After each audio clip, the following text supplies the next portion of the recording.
lá na sua casa. E quando foi descoberto, obviamente, a polícia foi lá, ele foi expulso, acho que até foi dos correios, acho que até foi à prisão por causa disso. Mas descobriram lá 40.000 cartas que não foram entregues às casas das pessoas.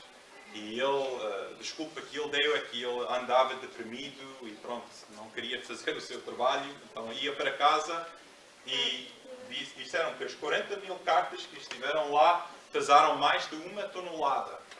E então é incrível, as pessoas desta cidade duvidaram onde estão as contas e as cartas e isso tudo. E seria muito chato ter aquela experiência. Mas sabem, as cartas de Jesus são fiáveis. E as cartas que Jesus está a transmitir a estas igrejas, no livro do Apocalipse, foram entregues não só para estas igrejas, mas para nós também. Portanto, a passagem que estamos a ler hoje é uma carta de Jesus para a igreja em Esmirna, mas também para a nossa igreja. Missão Batista no Montijo, ou daqui a algumas semanas ou meses, Igreja Batista do Montijo. E são cartas para nós. Portanto, vamos ler o que Jesus tem para dizer nesta carta hoje, em Apocalipse, capítulo 2, versículos 8 a 11. E ao anjo da igreja que está em Esmirna, escreve: isto diz o primeiro e o último, que foi morto e reviveu. Conheço as tuas obras e tribulação, e pobreza, mas tu és rico. E a blasfémia dos que se dizem judeus, e não o são, mas são a sinagoga de Satanás. Nada temas das coisas que hás de padecer. Eis que o diabo lançará alguns de vós na prisão, para que sejais tentados, e tereis uma tribulação de 10 dias.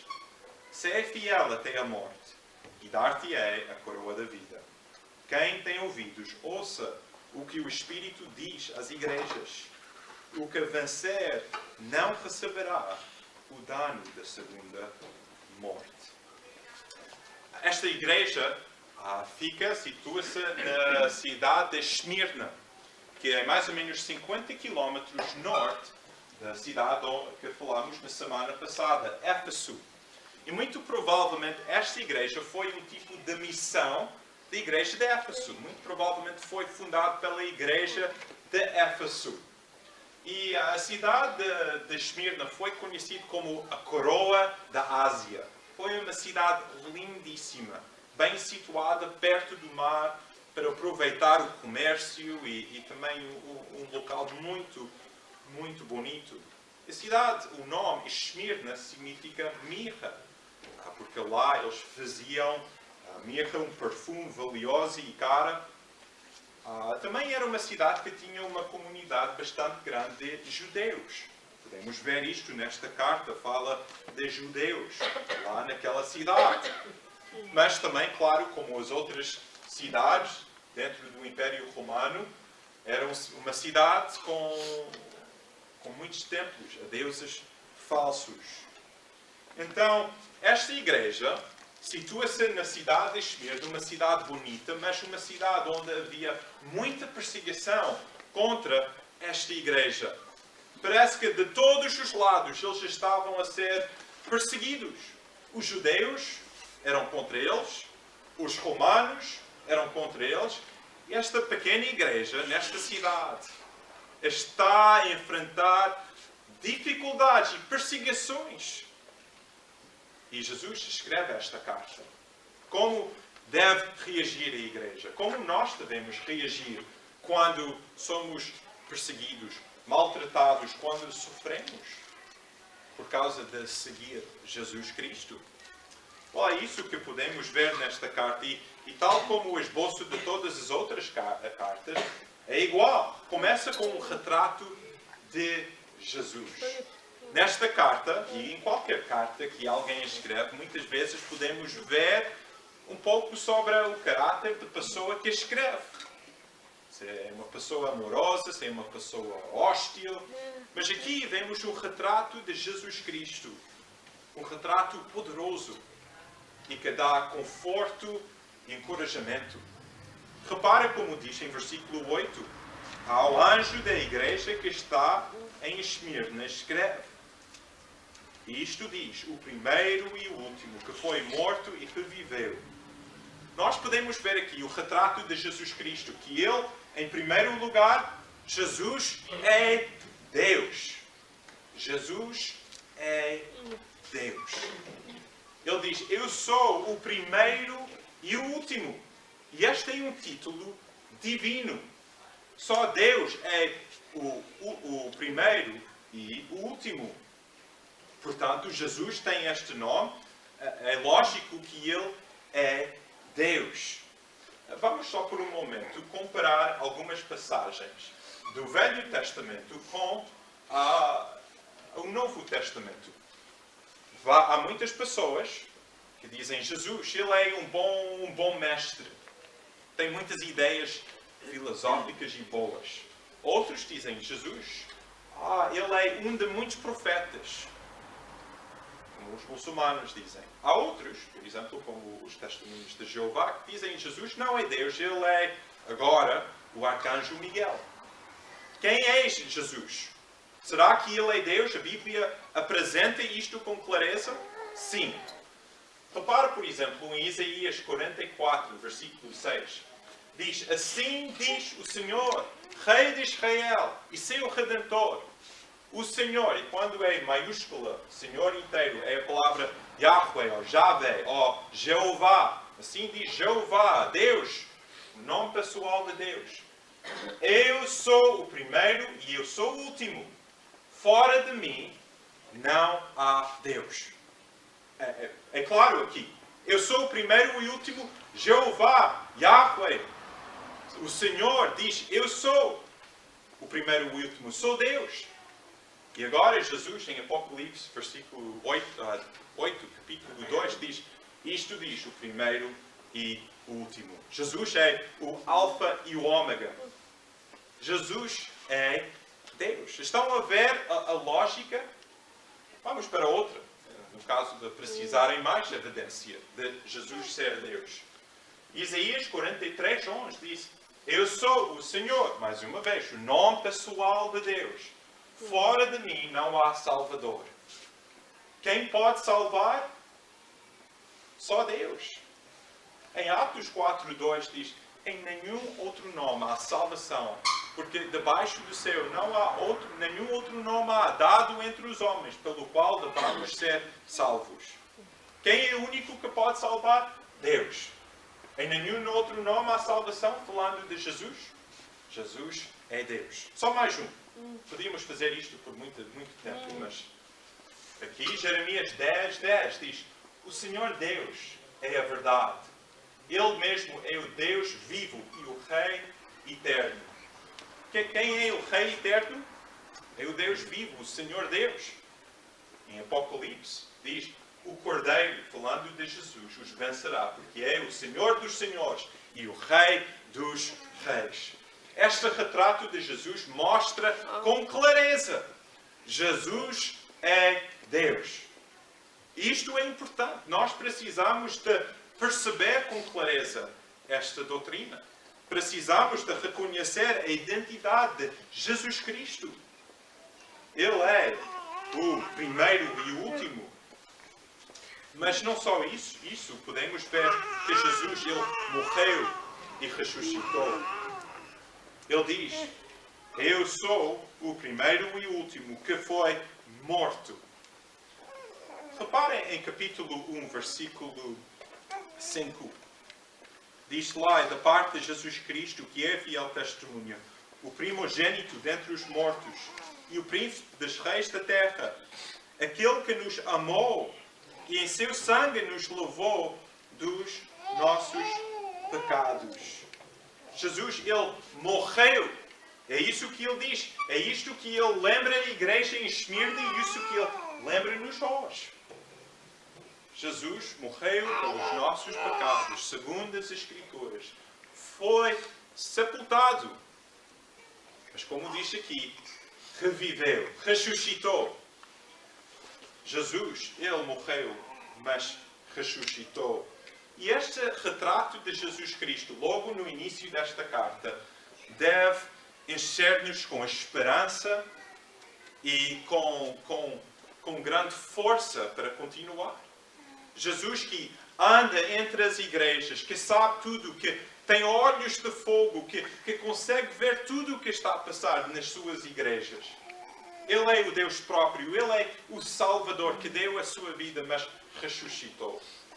Jesus não é apenas um líder religioso. Ele é Deus próprio, o Cordeiro que deu a sua vida para nos salvar. Este é o retrato de Jesus. Mas agora, qual é a condição desta igreja? Lembra, estas são igrejas únicas. Em cada uma destas cidades, em Ásia Menor, em Turquia, havia congregações, igrejas lá. Algumas com muitos aspectos positivos e outros com muitos pontos fracos. E aqui podemos ver a condição da igreja. Jesus diz em versículo 9, eu sei as tuas obras. Ele vê a igreja nesta cidade e ele diz, eu sei tudo o que está a passar lá. Deus sabe tudo o que está a passar aqui, na Missão Batista no Montijo. Deus sabe tudo o que está a acontecer na tua vida. Deus sabe até o que estás a pensar agora mesmo. Assustador, não é? De uma forma. Deus, Ele sabe, e Jesus, Ele diz aqui, eu conheço as tuas obras. Aquilo que estás a fazer, aquilo que estão a viver, a realidade onde estão, as dificuldades de viver numa cidade pagã, dentro da grande oposição. Eu sei isso tudo. Eu conheço as tuas obras. E podemos ver que esta igreja é uma igreja pobre, mas rica. É uma igreja pobre, mas rica. Ele diz, conheço as tuas obras e tribulação e pobreza. Financeiramente é uma igreja pobre. Tem poucos recursos, não tem grande estatura dentro da sua sociedade e muito provavelmente houve sofrimento financeiro por causa destas pessoas seguirem Jesus Cristo. Como? Bom, imagina que és um judeu que vive. Reconheces que Jesus Cristo é o Messias, o prometido. Recebes Jesus Cristo como o teu Salvador. Jesus é o Messias. Mas agora, repara, em vez dos teus clientes virem comprar pão na tua loja, eles nem olham para ti. Não falam contigo. Como vais ganhar a vida? Imagina que és um cidadão romano lá daquela cidade. E o teu trabalho era escultor de deuses falsos. De Zeus e de Diana e de todos os outros. Mas agora, reconheces Jesus Cristo. Ele é o único Salvador. Ele é o Redentor. E aí, deixas o teu trabalho de fazer imagens e esculturas feitas por mãos. Isso é Jesus Cristo. É uma igreja pobre, mas uma igreja rica. Como é uma igreja rica? Jesus diz, vocês são pobres financeiramente, têm pouco dinheiro, poucos recursos, mas são ricos. Como? Da perspectiva do mundo, eles não tinham nada. Mas da perspectiva de Deus, eles eram os mais ricos da cidade. Jesus, ele fala sobre isto e ele fala da maneira de ser rico para com Deus. Na terra, estas pessoas tinham pouco, mas a riqueza que eles tinham foi algo com um valor incrível. Qual era a riqueza de que Jesus estava a falar? Ele está a falar da vida eterna e desfrutar de toda a glória do novo céu e da nova terra. Ele fala da riqueza de obedecer os mandamentos de Jesus e conhecer Jesus. A riqueza de ver Jesus como o seu tudo em tudo. O objetivo mais valioso que há. E nós? Jesus podia dizer a mesma sobre a nossa igreja? e sobre as nossas vidas? Ou ele olhava para nós e dizia, olha, vocês são ricos, mas são pobres. Eu espero que nós possamos ser uma igreja, que possamos ser seguidores de Jesus Cristo, que são ricos para com Deus. Que os nossos valores, os nossos investimentos são centrados em Deus, nas coisas que são eternas.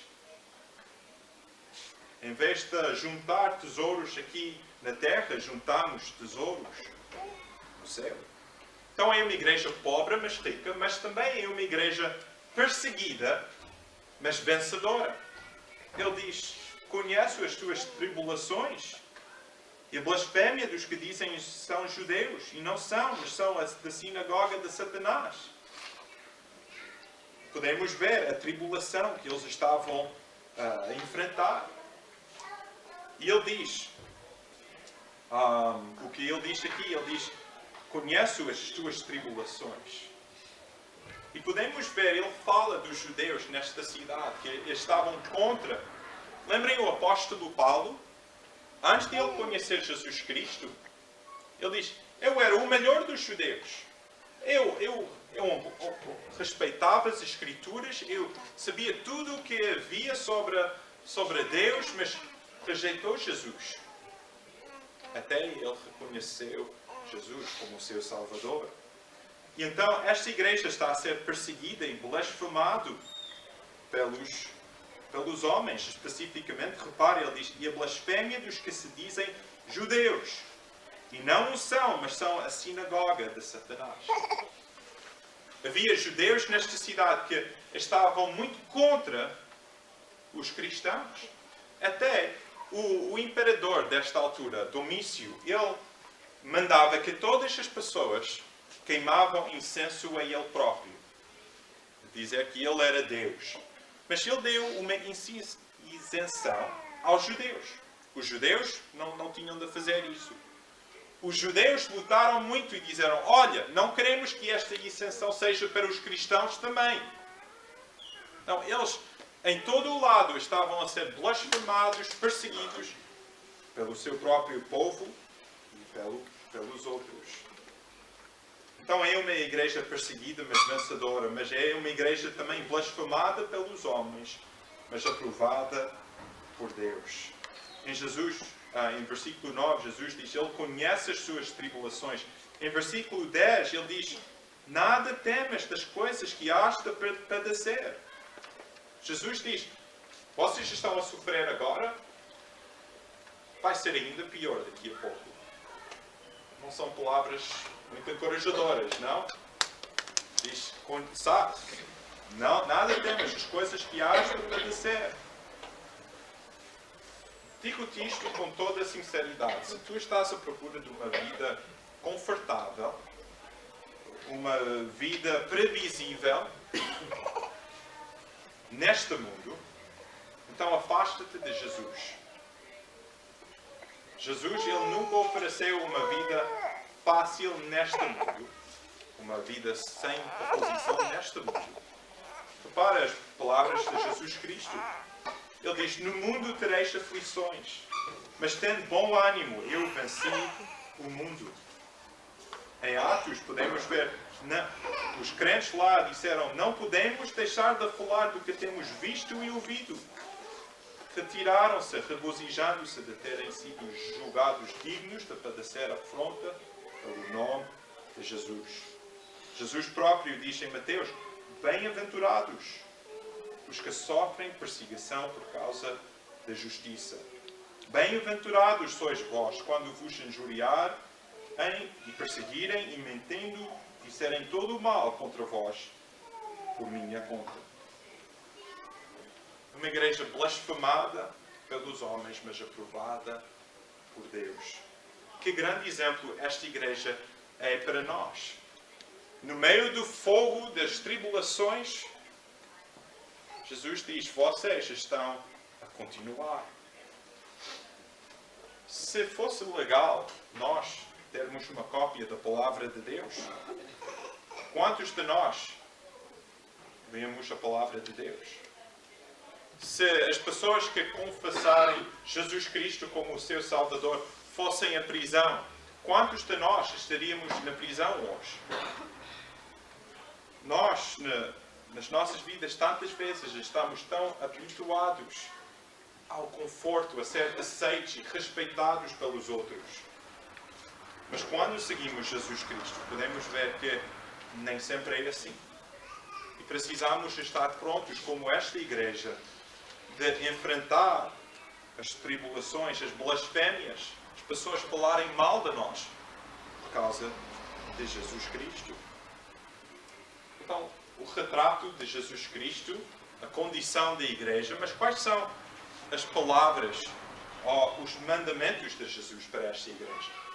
Ele não tem palavras negativas. Ele diz, esta é uma boa igreja, uma igreja forte e fiel que está a continuar. Quais são os conselhos que ele vai dar? Veja em versículo 10, 3 grandes conselhos para nós hoje. Nada temas das coisas que has de padecer. Depois ele diz, eis que o diabo lançará alguns de vós na prisão, para que sejais tentados e tereis uma tribulação de 10 dias. Sê fiel até a morte, e dar-te-ei a coroa da vida. O que Jesus diz a esta igreja, ele diz em primeiro lugar, não temer o mal que há de vir. Diz, igreja, vocês vão enfrentar muitas e duras perseguições, mas não precisam temer, eu estou contigo. Que grande promessa! Jesus e tu são uma maioria. Todo mundo pode ser contra ti, mas se Jesus é contigo, não tens nada a temer. Não precisamos temer o pior que Satanás pode lançar contra nós, porque ele é um inimigo derrotado.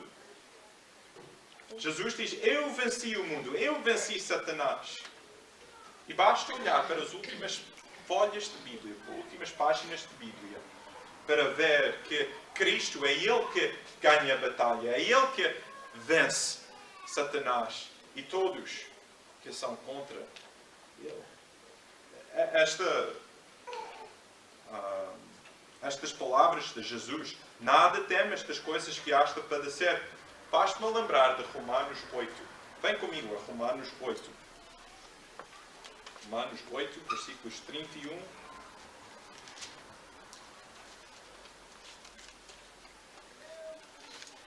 Página 1226. Diz lá, que diremos, pois, estas coisas? Se Deus é por nós, quem será contra nós? Diz em versículo 35. Quem nos separará do amor de Cristo? Tribulação, angústia, perseguição, fome, nudez, perigo, espada. Versículo 37. Em todas estas coisas somos mais do que vencedores por aquele que nos amou. Porque estou certo de que nem a morte, nem a vida, nem os anjos, nem os principados, nem as potestades, nem o presente, nem o porvir, nem a altura, nem a profundidade, nem alguma outra criatura nos poderá separar do amor de Deus que está em Cristo Jesus, nosso Senhor. Não precisamos temer o mal. Não precisamos temer o mundo. Jesus é maior que o mundo. Jesus vence. Estas são palavras de encorajamento para nós. Podemos para ser fracos, podemos ter pouca força, mas Jesus, Ele tem toda a força. A vitória é segura e certa, e é por isso que nós podemos cantar, como cantamos muitos domingos. Castelo forte em nosso Deus, espada e bom escudo. Com fúria pertinaz, persegue Satanás, com artimanhas tais, astúcias tão cruéis, se nos quisessem devorar demónios não contados, não nos podiam assustar, nem somos derrotados. Nada nos assustará com Cristo por defesa. Se temos de perder os filhos, bens, mulher, embora a vida vá, por nós Jesus está e dá-nos já seu reino. Não precisamos temer. Igreja, Missão Batista no Montijo, boas palavras para nós. Nada temas das coisas que has de padecer. Mas Ele também, Ele Precisamos lembrar que o sofrimento do presente é breve. Jesus, ele assegura a igreja. Ele diz em versículo 10: eis que o diabo lançará alguns de vós na prisão, para que sejais tentados. Tereis uma tribulação de 10 dias. Qual é? Basicamente, é uma maneira de dizer um breve tempo. Jesus diz: vai haver perseguição por um curto prazo. Lembrar que o sofrimento do presente é breve. A Bíblia diz: eu considero que os sofrimentos deste mundo são nada em comparação com a glória que há da vida. O pior que alguém pode dizer contra ti, o pior que alguém pode fazer contra ti, por causa de Jesus, não é nada melhor, não é nada em comparação com ouvir Jesus dizer: vem, entra no meu reino, bem feito. Lembrar que o sofrimento do presente é breve. Eu lembro-me de estar com a Sara quando Samuel e a Laura nasceram. E parece que eu via lá uma enfermeira que o único trabalho que ela tinha era simplesmente de dar palavras de apoio. E ela dizia: já vai passar, estás quase lá, força, tu consegues. E no fim os choros e os gritos de agonia deram lugar a choros de alegria. E é isso que Jesus está a dizer. Vão sofrer sim, mas vai valer a pena. E Jesus, ele diz: sei fiel até a morte, e dar-te-ei a coroa da vida. Esta coroa da vida, o que significa é simplesmente a coroa que é a vida eterna. Ele diz: sei fiel. Em breve vão receber tudo. Vão reinar comigo no novo céu e na nova terra. Ser fiel até a morte. Vai haver a tentação de comprometer-se, de abandonar a fé, de desesperar-se. Será que vale a pena? Jesus diz: além do sofrimento, há a coroa, que é a vida eterna. E então, quem tem Cristo como seu Salvador vai ser fiel até a morte. Lembra, na semana passada, ele diz: quem vencer, ao que vencer, dar-lhe-ei a comer da árvore da vida. Esta semana ele diz: quem tem ouvidos, ouça, ser fiel até a morte, dar-te-ei a coroa de vida. Quem tem Cristo como o seu Salvador vai perseverar. Vai haver momentos em que vamos abanar um pouco, em que vamos duvidar. Mas quem conhece Jesus Cristo vai ser fiel até o último dia. Por exemplo, Pedro. Lembra Pedro? Ele foi fiel constantemente ao longo da sua vida? Não. Ele negou Jesus 3 vezes. Mas ele negou e continuou a negar Jesus? Não. Ele arrependeu-se e continuou a seguir Jesus Cristo. David, lembra? Um homem que tinha um coração por Deus. Ele foi um homem perfeito? Não. Ele pecou horrivelmente. Mas ele continuou no pecado? Não. Ele arrependeu-se e continuou. E amigos, é assim conosco. Nós que conhecemos Jesus Cristo, perseveramos, continuamos, crescemos na nossa fé. A fé em Jesus não é estática. E por isso que Paulo diz: prossigo para o alvo, pelo prémio de soberana vocação de Deus em Cristo Jesus. Se tu conheces Jesus Cristo hoje, as palavras de Jesus são estas: continua, prossiga, tu consegues com a minha força, vai valer a pena. São palavras de Jesus para nós hoje. Estás a enfrentar duras tentações, oposição, dúvidas? Palavras de Jesus são estas: ser fiel até ao fim. Não desistas. Continua. E qual é a promessa que ele dá no fim? Diz: quem tem ouvidos, ouça o que o Espírito diz às igrejas. Estão a ouvir o que Deus tem para dizer para nós hoje? O que vencer não receberá o dano da segunda morte. Ele está a dizer, quem valorizar a mim e segue-me durante a sua vida e tem a mim como o seu Salvador, vai ter a vida eterna. Quem rejeita a mim, ele diz, receberá o dano da segunda morte. Jesus, ele termina com esta promessa, mas nesta promessa também há um apelo, há um aviso. Jesus fala da segunda morte. E a verdade é esta, que se tu nasces uma só vez, fisicamente, vais morrer 2 vezes, fisicamente e espiritualmente. Mas, se tu nasceres 2 vezes, fisicamente, obviamente, e espiritualmente, nasceres de novo, vais morrer só uma vez, fisicamente, mas terás vida eterna. Para nós, nesta congregação hoje, que não conhecemos Jesus como o nosso Salvador, o apelo de Jesus é esta. Ele diz, nas últimas palavras da Bíblia, vai até a última página. Apocalipse 22.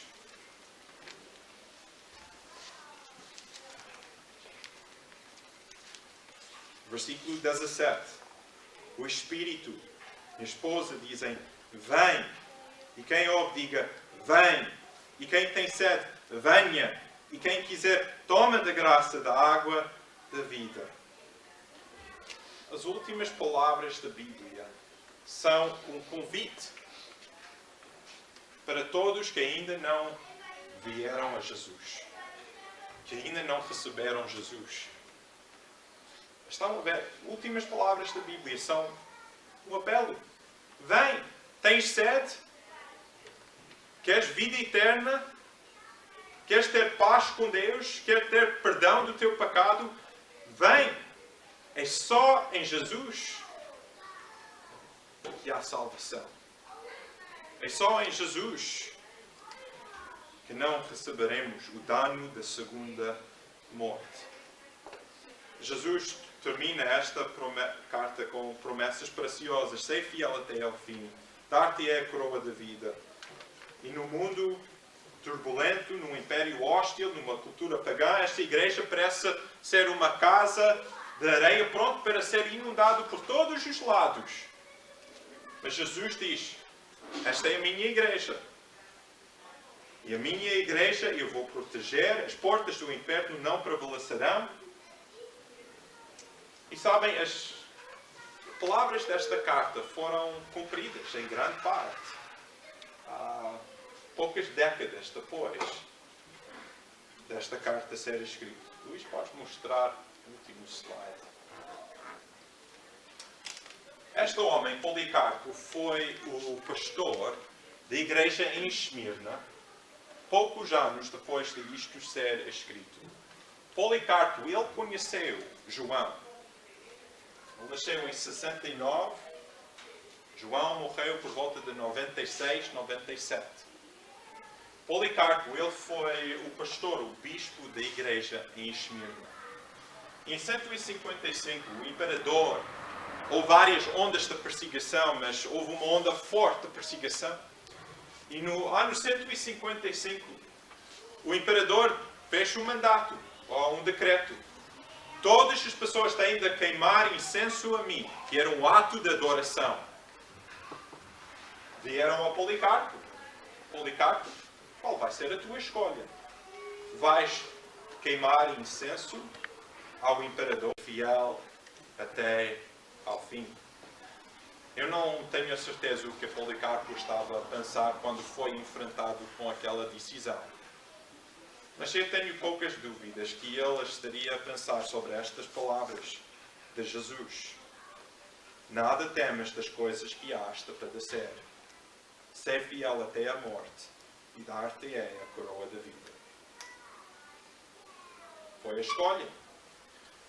E Policarpo, ele diz, eu o sirvo, Jesus, há 86 anos. E ele não me fez nenhum mal. Como poderia blasfemar o meu rei que me salvou? E assim, como podem ver, ele morreu naquele ano, 155 depois de Cristo, foi queimado vivo numa estaca. De muitos milhares e milhões de cristãos que têm perdido a sua vida ao longo de 2000 anos. Porque foram fiéis até a morte. Olhamos para este exemplo de Policarpo e na nossa realidade parece tão distante, tão improvável algo acontecer conosco hoje.